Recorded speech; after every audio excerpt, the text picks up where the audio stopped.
Well, my emotion, sadness, was basically she wandered through the mind, not quite knowing what she was doing or where she was going, but the intent of her heart was always in the right place, and she wanted to do the best for Riley. She just was not quite sure, and it was actually the emotion of joy that gave her some validity, you know. And anger is essentially the one who watches out for to be sure that Riley's treated fairly, and also and anger also is someone who makes sure that she's got some space. And I think it's fear, anger, and disgust take over because that's where Riley's really at. She's fearful of the position she's in. She's disgusted with the life that she's living, and she's angry about it. Well, I think the answer's in front of you.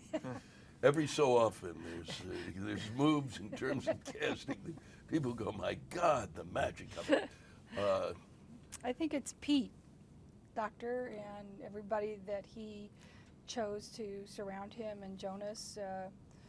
It really is such a collaborative effort, and the story, the whole, and we're just like a small part of that. I think the kids are going to be interested in all the colors and the fast-moving adventure, and the adults are getting the humor with the Brazilian. The Brazilian pilot, and you know, they have their own emotions going on in their head, and it's so true to life where you're talking to someone and you can't get them to, okay, can you give me a little something here? Not you personally, Yeah. But yeah, it hits all notes. It is, and the comedy I think is a big hook for the parents. And the other thing that's a hook is that a kid and a parent can sit there together and really enjoy it together. Well, we're, like I said before, we're one small part of that. We're in a room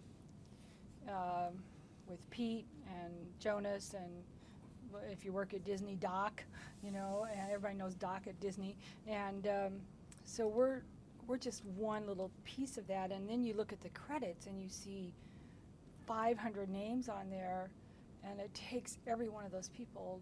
So I just feel, I'm just glad I'm just that little piece of it.